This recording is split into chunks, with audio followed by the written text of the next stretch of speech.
How about the retrieve technique on the flutter spoon? Retrieve technique on a flutter spoon.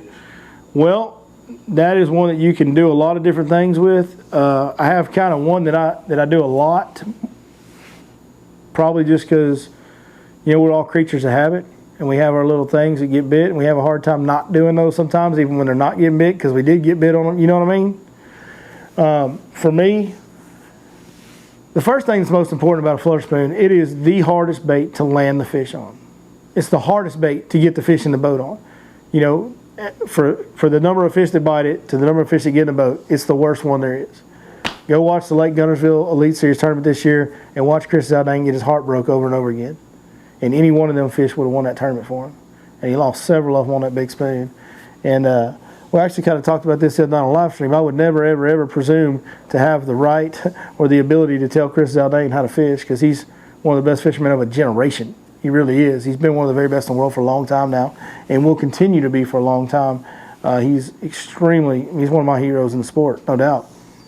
But in my personal opinion, and I learned this from the man that invented the flutter spoon, so I'm not taking credit for this. He taught me this. I learned it the hard way because I used to lose a bunch of fish on a flutter spoon. Everybody is fishing that flutter spoon on too heavy a rod and too heavy a line. You really want a whippy rod, and it sucks to cast it on that. It's a pain to cast that flutter spoon on a medium or a lighter type of medium heavy rod, but that's what you need to fish it on. And yes, you have to lob it out there, and you can't cast it very far and all that stuff. I get it, but you need to do that, because what you need to do on that flutter spoon is have 12 or 15 pound. You can even use monofilament for you want. In this technique, there is no such thing as too much stress. You don't need sensitivity for a flutter spoon. You ain't gonna feel nothing. You ain't gonna feel the bottom. You ain't gonna feel the bite most of the time. You don't need any sensitivity on this technique at all. And what you want to do is, when you're working that spoon, the way that I like to work it most of the time, throw it out there and start stripping lines so that it flutters, and it takes a long time to get down there and does its thing. Once it's on the bottom, I will lift and I'll reel my rod to. I'll kind of lift. Oh Lord, Lord. So I'll lift and kind of get my line tight, and then I'll reel my slack down to where my rod tip is just tight enough to where I'm holding my line tight but not lifting the spoon. And from that point right there, I will simply pull. Okay, I don't want to do it with slack on my line, but I'll pull, and I want it to be like swimming up, and then it flutters back down. And once it hits bottom, I'll do it again. I'll get my line down, get my line tight with my rod tip down, and pull. So I'm literally sweeping that rod from, you know, down here at the water level to above my head, which is like 8, 10, 12 feet. So that spoon is shooting up like a shad or a white bass or a barfish or whatever it thinks it is, like a prey piece of a prey item. It's like it's shooting up off the bottom, and then it can't get right, and it flutters back down to him like it's injured. And that's what I'm trying to imitate. And that's been probably the one retrieve that's worked more often than not for me. That ain't the only retrieve. There's a lot of different ways to do it with a flutter spoon. But the big deal is they're going to bite it on the fall. Every time. Like, I don't think I've ever had a flutter spoon fish that didn't bite on the fall. And so what's going to happen is when I do this, I'm going to set the hook by accident. So when I pull, boom, now I got the fish. And what I want to do is, as soon as I feel that fish, I want to just start burning my reel handle as fast as I can. I'm not gonna retrieve and set the hook. There's no setting the hook on a flutter. There shouldn't be any setting of the hook on a flutter spoon. You should not crack the whip. You shouldn't hear that. Whoosh. You should never hear that on a flutter spoon, ever. Only when you're pulling it off the bottom. Okay. So I'm going to pull into that fish, burn my reel handle. I'm going to pull as hard as I can. I'm not going to jerk, but I'm going to pull as hard as I can for just a few seconds till I got my rod all the way loaded up and I know I've got that hook dug in. And then I'm going to start easing my rod back down, keeping my rod bent and keeping my line tight. But I'm literally trying to not pull the fish. I do not want that fish coming to the top. If that fish comes to the top, it don't matter what rod and reel, what line you got, you're just flipping a coin on whether that flutter spoon stays pinned. There's so much weight on that big piece of metal, and he's got a treble hook on it, and usually only has one prong of that treble hook. I mean, that hook, even on a big giant treble hook on a big flutter spoon, that hook that he is actually pinned with, that one prong of that treble hook, is very small in comparison to that spoon.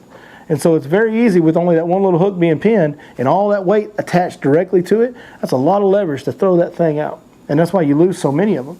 So the deal is keep them down. Keep them down. Don't pull. Once you got that hook dug in, and just pull into them and dig it in real good with your reel handle, kind of start working your rod back down and literally try to let that fish go away from you.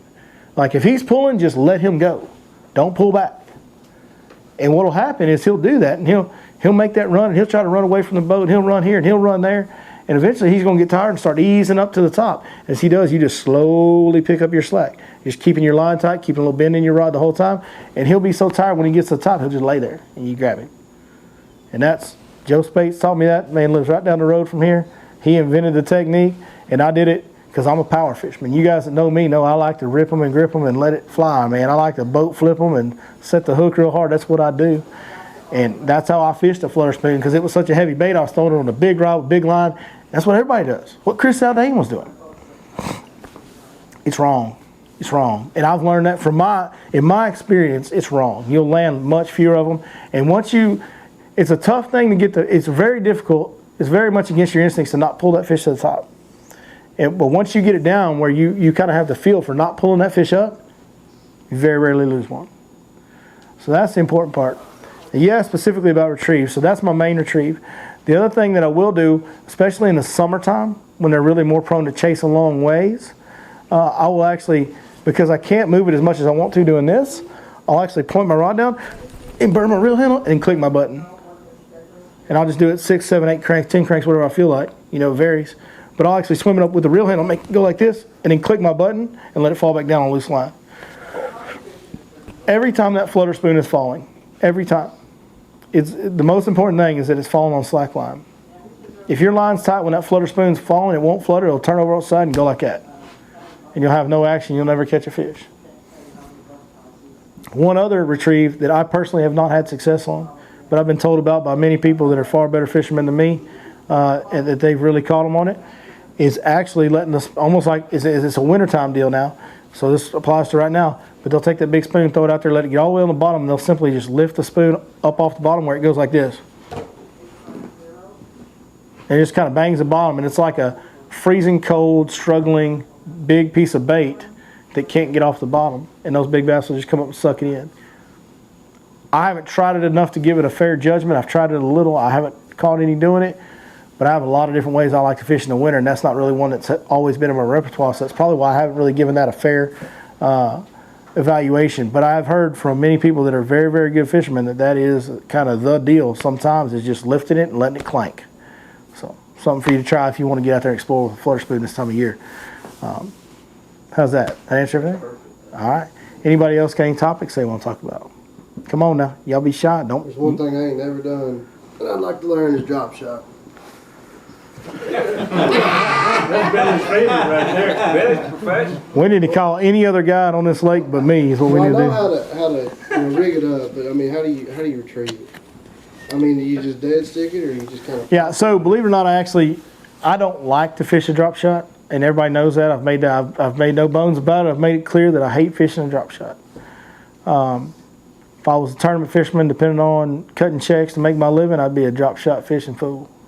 And when I used to fish tournaments, I used to fish a drop shot quite a bit. So I do have some experience with it. Rigging it up, that's pretty simple. You put a weight below it, you put a hook above it. I don't believe in those real long leaders. You don't need all that. You just need about a 6-8 inch leader on the bottom, or whatever they call that. That's not a leader. Everybody calls that a leader on a drop shot. You ever notice that? Mm-hmm. That's not a leader. It's below it. It ain't leading nothing. It's a behinder. Like, I don't know what it's called, but it ain't a leader. I know that. You know what I'm saying? Like, anyway, I digress. But I typically around here would fish a little bit bigger drop shot, what I used to call the Texas drop shot. I would use like a 7-inch straight tail worm, like a trick worm. And I would use a 3-aught EWG hook. I use 15-pound line, and I use a 1/4 to 3/8 ounce weight. So it's a heavier version of a drop shot, but again, we don't have super clear water in any of these lakes. So you don't need that 6-pound line California unmasculine. We'll go politically correct in the unmasculine version. You don't need that over here. We're from Texas. We're men. Fish it on a men's rig. You know what I'm saying? All right.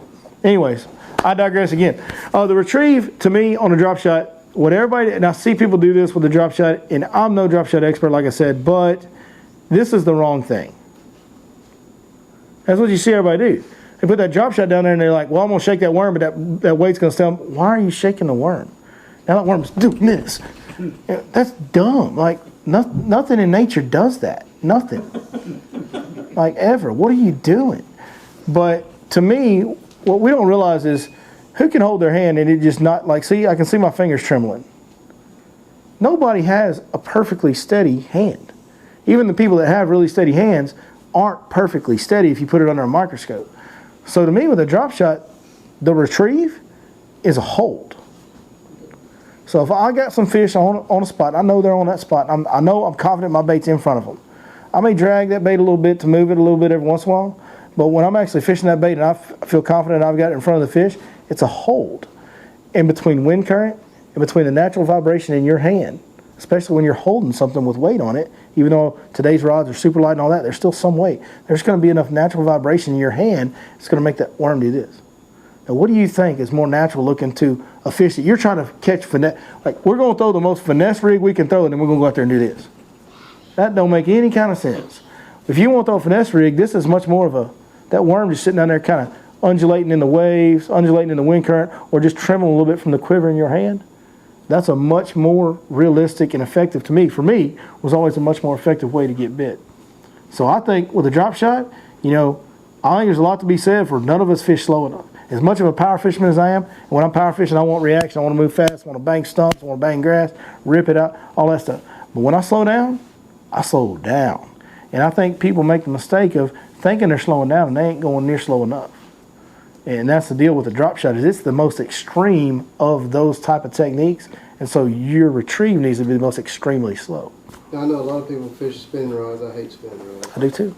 So if I went to use a bait caster, what type rod would I use? You're going to want a 6.5 to a 7 foot, 6'10". I would, for me personally, my drop, like if I was going to throw a drop shot, what I'm using, and I would use a bait caster, is going to be a 6'10" medium. I'm going to use 15-pound line because I can around here, and I like to have that extra strength when I need it on a big fish. But I'm going to use a 6'10" medium action rod is what I'm going to use. And that'll throw any drop shot you want. If you're pretty efficient at casting a bait caster, pretty experienced, it'll throw any light drop shot you want to throw, however light you want to go with it. So, good question. Hope I did okay on the drop shot. That's not my, We'll find out tomorrow. not my, hey now. You better put your jig in your hand on that lake though, I'm going to tell you. I'm going to tell you. How different is that from your setup on a wacky? On a wacky, well, it's the same rod. It's the same line. They're both 15-pound fluorocarbon, so the setup is actually the same. That's identical. I throw it on the same setup, 15-pound fluorocarbon. The rig is different. Yeah, of course. Yeah, the wacky hook goes directly in the worm. There's nothing below it. It's a weightless presentation versus a weighted presentation. More of a suspending, slow fall presentation versus something that's on the bottom and glued to the bottom. So the presentation is different, but the setup, the gear setup is identical. Yes, sir. Wacky. We caught a few fish wacky worming today too. What's best for that clout as far as this time of year? Texas rig it or wacky? That clout bait, so that clout bait is very, as unique as a stick bait can be. It is unique. It really is. It's different. A stick bait is a stick bait until it's not, and this one's not. It's a different bait. It's a little bit thinner. It's got some different grooves and stuff to catch water in it that I haven't seen on any other worm. You just have to see it in your hands to understand what I'm saying. It's got some different patterns, ridges on it that make it move differently. When you're talking about something that's weightless and that light, a little tiny groove in the plastic can really affect the way the worm moves throughout the water column. I have caught some fish on it wacky. It's not, I don't really like to fish that worm wacky worm. I really don't. To me, that worm performs much, much better on a 3 or 4-aught EWG or offset straight shank if that's what you prefer, hook, but a 3 or 4-aught size. Just enough weight, give that head some weight, and when you put that bait on that hook and you throw it in some water clear enough to watch it fall a few feet, you'll see what I mean. There is a tremor and a wiggle that looks more natural than any stick bait, including a Yamamoto I've ever seen in my life. And I've caught so many fish on it, and I've only had the bait for 4 months, 5 months now. And I literally had to wait until this new shipment came in. I just got some more this week, or last week, because they gave me a pretty big shipment on the first load when they first got a few in. And I went through them like that because we were catching gobs of fish on it. I mean, it is a fish catching machine. So that clout stick bait is something that even if you're, a Yamamoto guy or Yum Dinger guy or whatever, you've got Cincos, it's not the same. It's a different bait, and it, to me, gets more bites, I think. And I've caught some pretty good size fish on it too. There's something special about that bait. They've got a couple. Sixth Sense has done a great job on their plastic design, and they don't do anything without really thinking about it for a long time. And it really, you know, like they've had a frog that was supposed to come out a year ago that still ain't coming out because it's not perfect. And so they really do a good job on their bait designs of making sure when they release something, it's special, it's unique in some kind of way, and it's a very good bait. And they've got a few that are, I'm talking about all-time absolute home runs, in my opinion, right now. One is the Clout Stick Bait. I think that's a home run. That is a fish catching machine. The other is their new Devon swim bait. That is a special little swim bait. The action on this thing, the durability on it, it will, like, I've got one, well, my boat's not here. My boat's right down the road at my buddy's camper, but I have a swim bait on the deck of my boat right now that's probably caught 15 fish. On one. There's teeth marks all up and down it. And the body is still intact like it's brand new. I've never seen a swim bait be that firm and have that durability, but have the wiggle it has and the tail kick it has. I mean, as far as small profile swim baits, I don't need any others.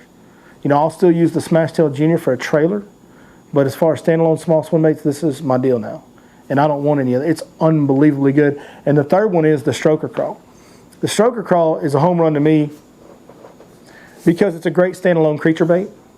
But more than that, on the jig trailer aspect of it, you can trim the top end of it down a little bit, or you can leave it full if you want a big profile jig, like a football jig or something like that.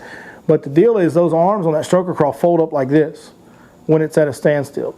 So when it's sitting there on the bottom and you're crawling it real slow in a creek channel bend in the wintertime like we are right now, it'll look like a crawl. It'll look just, and they're thin enough, they'll undulate with very little water pressure in the cold water. That's important because you're moving it so slow, there's hardly any water pressure on the bait. And so having those thin arms that fold up, it looks like a crawl, it's shaped like a crawl, and it does this at very, very low pressure, and that's important. Also, when you move the bait faster, if you're stroking it or as it's falling, those folded up arms turn out and do this. So you have a rage crawl type action when it's moving. But you know, like a rage crawl, if you fish it real slow, it just kind of sits there and doesn't do anything. It doesn't catch any water and do nothing. You also have a chunk style action for real subtle presentations, and it does it all in one little bait. I mean, it's... You're putting that on the Divine jig? Yeah. Putting it on, yeah, in whichever flipping jig you want to use. But yeah, it's the, like, first day I fished with it, after that day, in my head, I was like, that's the best jig trailer that's ever been made. And it is. It does everything you want a jig trailer to do, and you don't have to make any adjustment. You just adjust the way you're presenting it, and it does what you want it to do. It's kind of a magic, like it's... So the Stroker Crawl, the Devon Swim Bait, and the Clout Stick Bait, those are three that are like... Every fish, I promise you, it's a matter of time before every tour fisherman has all three of those in their boats, whether they're sponsored by them or not. You know, there's baits out there that guys aren't sponsored by that every one of them has. You know, from Kitech. There's not a lot of guys sponsored by Kitech. You know why? They ain't got to sponsor nobody because everybody's buying them anyway. Even the tour guys that aren't sponsored by them are buying them. Yamamoto Cinco back in the day before there were other options. Everybody had them, whether they were sponsored by Gary or not. These three baits, I mean, Sixth Sense has done some unbelievable things. Really, truly unbelievable things. Like these three baits will be in everybody's boat at some point. It may take some time. On your clout, I may have missed it. Did you say when you Texas rig it, it's weightless, or you fish it with a weight? Well, you can fish it with a weight, and it's a good way to fish it. My favorite way to fish it, though, is a weightless Texas rig on a 3 or 4 aught hook. And that's when it falls horizontally, but it just has this quiver that it does that just, man, it's like, and the Yamamoto Cinco quivers too. It does when you rig it Texas rig or wacky rig. You know, Yamamoto Cinco will actually quiver better when you rig it wacky style and all the hook weight is in the center of the worm. It'll quiver a little better. It'll still quiver when you have it Texas rig, but for whatever reason, something on the bait design on this, like I said, it's a little different shape, a little thinner than most of your stick baits. When you put that hook Texas rig weightless and it's at the head of that bait, it just, man, I can't describe it without you visually being able to see the shimmy, but it's unbelievable. See. Anything else? Another topic? Anybody? Tokyo rig. Tokyo rig. That is the one with the metal arm hanging off the bottom of the hook, right? VMC really cool. Yeah. So I've seen that one. I've never tried it. I'm going to tell you why I've never tried it. It's just a really short drop shot, right? Yeah. More or less? With a metal arm. Yeah. So it's a finesse rig. This is just in my head. And I'm not knocking it. I know guys are catching fish on it. It could be the greatest thing since sliced bread. But in my head, when I process it, I see the Tokyo rig, and I see a really short drop shot that has a metal arm instead of fishing line, and I'm going, this is a finesse technique, and I'm going to put a metal arm on there instead of fishing line? It doesn't make sense. It's like some of these Nico deals. Well, that's just, why wouldn't you just put the nail weight in the head and be more finesse? Like we've always done with a wacky worm. Now, if you want to do a heavier Nico rig, I understand the application for that. That's different. It becomes a wacky rig, shaky head's what it is. And that's cool. But these super light Nico rigs, well, just put the nail weight in there like we've always done. There's no reason to, overthink it. But I've never tried the Tokyo rig, and that's why I could be totally missing the boat on that. I'm not a perfect fisherman or person by any means. In fact, I'm pretty far the other direction. So, all right. Somebody give me another topic. Give me one more like general topic y'all want to talk about. Anybody got one? Todd? You over there staring at me. You looking a hole through me, son. Is the Movement 80X still a player right now in 50-degree weather or 50-degree water temperature? Absolutely. It's the most effective time of year to use it. So it's actually my highest success rate for the Movement 80X is right now. It's January. The deal is it has this wide wobble, and people think of it as this hard thumping wide crankbait. When fish are in an aggressive mood, it's really going to fire them up. That's true. I mean, that's not untrue. But I've talked about this, I think, once before maybe, but this was a big theory of mine from a long time ago that I came up with when I was still, before I was guiding and everything else. It was just a theory I had in my head about fishing in general. When fishing gets tough, when the fish get more lethargic in the wintertime, there's two ways to do it, in my opinion. And you have to go to extremes. So if the conditions are extreme, your technique should be extreme. It's kind of my theory here. And what I mean by that is I need to go extremely finesse or extremely reactive. Well, there's nothing more reactive than a Movement 80X. Now, let me preface, before we get further into this, let me say this. If you have a lake that fish are not in 2, 3, 4, 5, about 2 to 4 foot of water in the middle of winter, the Movement 80X isn't going to do you any good because it's not getting deeper than 2 foot. I don't care what you throw it on, I don't care what line you throw it on, it's not going deeper than 2 foot. So if you can't at least get within a foot or two of that fish's head in the wintertime, he's not coming up for it. They're not going to travel a long way to eat. They will for certain, like a jerkbait or something like that. It'll hang there in their face. They'll ease up on a jerkbait in the wintertime from depths, but they're not going to come up for something that's moving that fast over their head. So you got to have fish that will be in 2 to 4 foot of water in the middle of wintertime for the Movement 80X to work in the wintertime.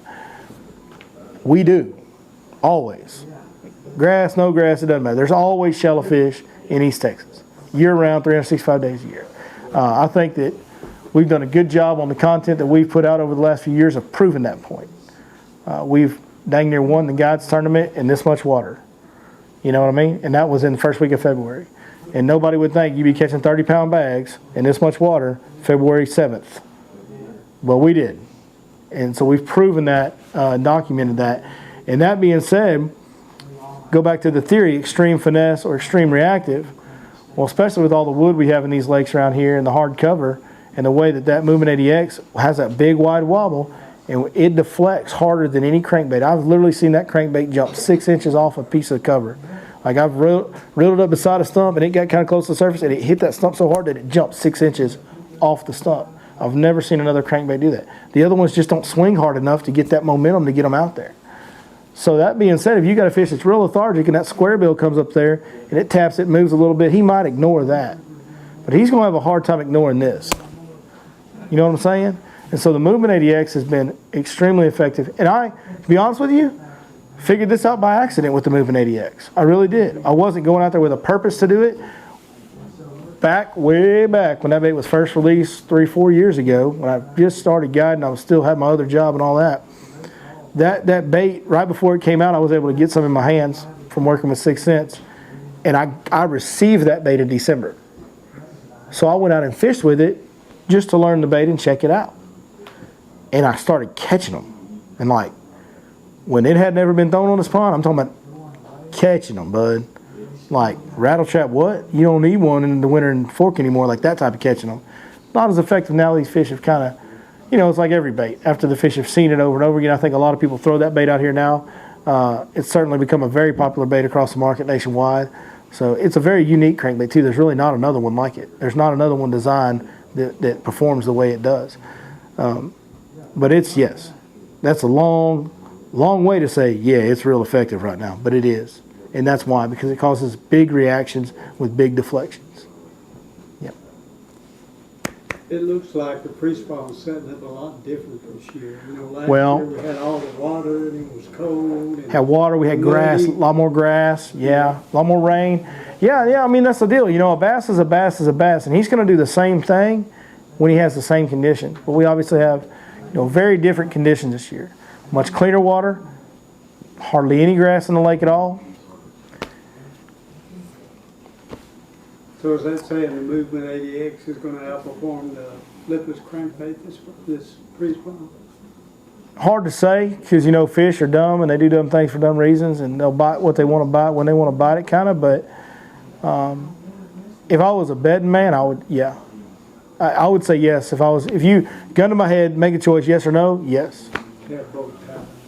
Yeah, no, and I will too every day. Understand that I'm going to have a lipless crankbait. I'm going to have that Quake 70, and I'm going to have that Movement 80X both on my deck every day during January and February, every day, along with a shallow suspended jerkbait and a chatterbait is too.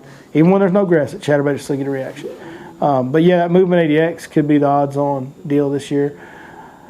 It's going to be interesting to see. I mean, these fish will set up shallow. There's no doubt they will. It's just, man, that grass just creates such a clear, visible line of where they should be. It makes it easy to have that bait in the areas that the fish should be at more efficiently and more higher percentage of your day. It's going to be a little tougher this year because you're going to have to kind of wander to find them. You're going to have to explore, cover more water. And that's a hard thing to do when fish are lethargic and not biting in numbers. It's very hard when you're not getting a lot of bites to cover a lot of water yet capitalize on the area that are holding the most fish. It's challenging. You got to be on your game, So drainage with wood cover, is that going to be? Yeah, that's the deal. Yeah, they're always going to hang around those depth changes. When you get a warming trend, they'll get out of them and get on the flats. And then when it cools back off, they'll get back in the drain. And the main thing is once you find fish moving back into a creek, however far they are, they're not going backwards. Like right now, there's some fish that are almost getting pretty close to the backs of the creeks already. And so those fish right there, I know they're not going backwards. So even when it gets cold, instead of wandering back out and backing up in the creek and trying to find them somewhere further back, I'm not going to do that. I'm going to go to that deepest water in that area, which is what they're going to pull into, and I'm going to grind it out because I'm going to understand that on those cold front days and those cold trending water temps, those fish are going to be more lethargic, less apt to bite, so I'm going to have to hit them in the head more often. I'm going to have to bang that bait off that stump more times to get a reaction. So I'm really going to get thorough and methodical and zero in on those areas when I have cold trends. Warm trends, I'm going to get up on the flat and I'm going to cover a bunch of water. Move fast. Yeah. Anything else? Top water.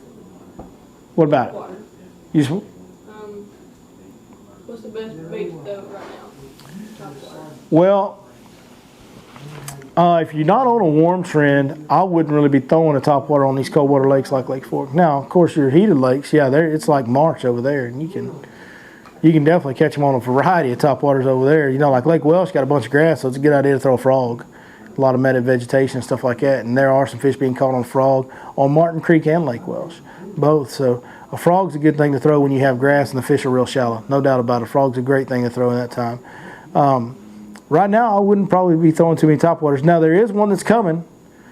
The first time we get a major, if we get a major warming trend, I really like a black buzzbait better than anything else. If we get a major warming trend, I'll tell you kind of my deal. If we start getting to where, if you go to the back of a cove, and you go to the main lake and you look at the two water temps, when you start getting a 7, 8, 9, 10 degree difference from the back of the cove to the mouth of the cove, it's time to pick that buzzbait up.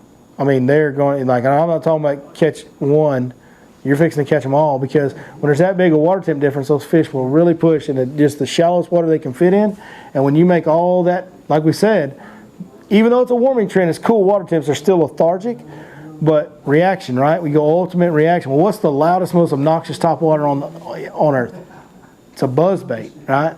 So the most violent reaction you're going to get is going to be on the loudest, noisiest top water. Well, that's a buzzbait. When they get this shallow but they're still lethargic, you put that old black buzzbait on their head and they'll get on it. I mean, I've had some unbelievable days in January on a black buzzbait out here on this old pond. So right now, if I was looking for a top water bite and I would want a warming trend first, and I'd put a buzzbait in my hands.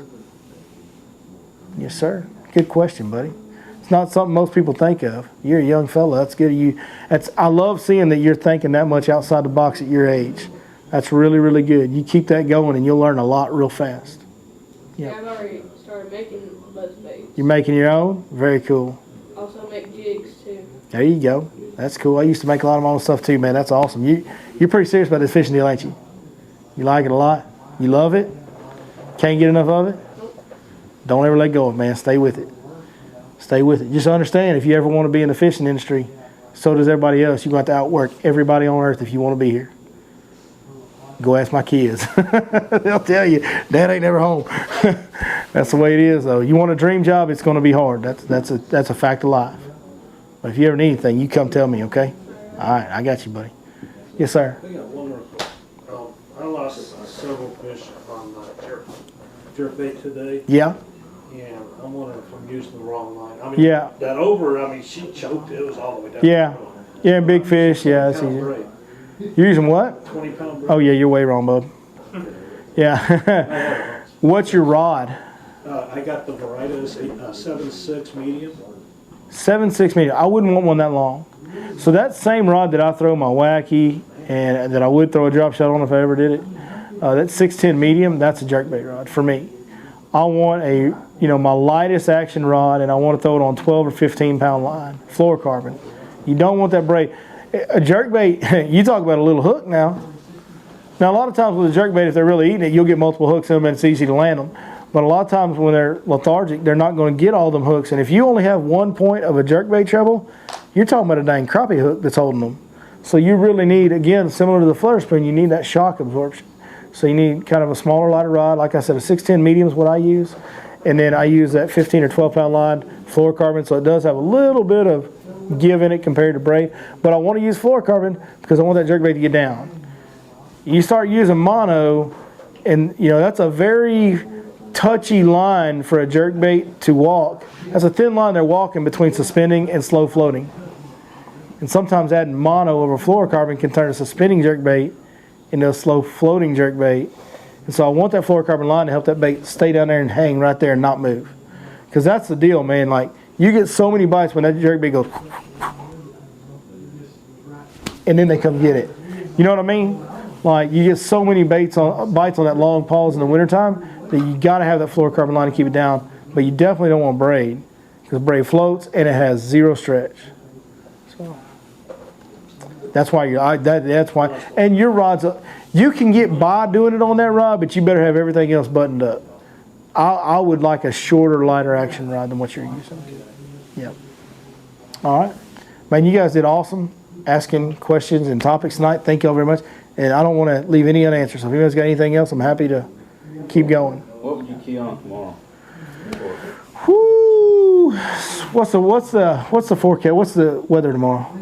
It's gonna be cold tonight, right? 35 in the morning. Oh yeah. Okay, so that's all I need to know. Yeah. So we're not gonna be warm trending, that's for sure. Yeah. No, definitely not. A lot of it's going to depend on what your goal is. Are you head hunting? Just wanting to catch some fish? Well, on the backside of a cold trend, you can expect to not, especially on a 35-degree morning around here, you can expect to not get just a lot of bites. Even if you do everything right, you're probably not going to get just a whole bunch of bites. You're not going to go out there and catch 20 or 30 fish most of the time. But I will tell you, they have been biting a jerkbait on this lake, on kind of close to main lake, but kind of more secondary points, like inside the mouths of the creeks. They're biting a jerkbait pretty good, and a jig. And it's Lake Fork. It's January. It's a cold morning. Like, a creek bend with a jig is never a bad option. How deep on the creek bends these days?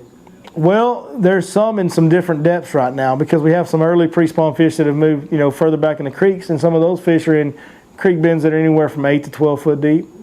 And then we have some that are closer to out towards the mouths of the creeks that are in 20 to 25 foot in the bottom of the creek. So it varies. It varies. But I wish I had a better thing to tell you, hey, go fish the creek bends in this. That's not the case right now. It's not. I will tell you this. The ones that are further back bite better. The ones that are in the 8 to 12 foot, those fish are easier to catch than the ones that are in 20. Probably bigger too. It can go either way, depending on what section of the lake you're in. I think this time of year, that's a hard one to say. I think this time of year on Lake Fork, a jig and a creek bed, whether it's 12 foot or 20 foot, man, there's just too much history here of that producing the fish of a lifetime. And so I don't think, typically the average size fish on that leading group is a little bit bigger. It's not a hard rule, but it is typically the average size is a little bit bigger. When you're talking about trophies, they can show up in that main lake channel bend too. You know what I mean? They really can. That one that's out there right by the main lake on the mouth of the creek, like I'll give you up one of the spots that's on the Fish Life app that I've marked right now, and it's there's a big creek bend up against the point and at the mouth of Williams Creek. It bends right up against the point out there on the edge and right at the mouth of the creek, and that's a big old creek bend with a big old slope because the creek bed comes out and then it kind of goes into the slope that goes up to the point because it swings so close. So there's this huge drop. Man, that's one of the best places on planet Earth right now to go try to catch a double-digit fish. It really is. And you may go over and not catch a single bite some days. I had one like that last week. But when you get a bite on that spot, it is usually a darn big one. And it's just a real good spot to go catch a giant for sure. And that would be, something I would tell you guys too, shameless plug. But you guys being from out of town and everything, we have that app and we just updated it on the 1st. Like it just got updated with fresh spots, and it's $20 and it's a monthly subscription. But you can use it for this week or wherever you're here, and then cancel it when you leave, and you never get charged again. And it'll have 20 spots on there. It'll have your jerkbait spots. It'll have your shallow areas that they're starting to move into. It'll have your creek bends. It'll have some examples of all that on there in those 20 different spots, and tell you what that area is and what baits we're using there and all that. So I mean, that's a shameless plug, me selling you something, but it's the truth. I mean, the reason I designed that thing and put it out the way I did is because that is the best way that I can help the most amount of people catch more and bigger fish. And so that app's designed for you guys. Exactly. You guys are coming in from out of town, need to know where to start, need to know how to eliminate the dead water on the lake because there's always a lot of it. That's what it's designed to do. So if you need any help figuring out how to use it, you're interested in using it, just let me know. We'll help you after. All right. Anything else? Any more questions? Man, appreciate you guys. Y'all are the real ones, man. The ones that come in the middle of the winter. I love y'all so much for it. Thank you. Appreciate you being here, especially young man. Thank you very much. It meant a lot that you were here and participating in questions. That's my favorite part, man. Seeing the young guys that get crazy about the sport. I love it. I love it. I love it. So thank you for that. Thank all of y'all. Thank all of y'all for watching, and we'll see y'all back here in 2 weeks. We'll see you. Thanks.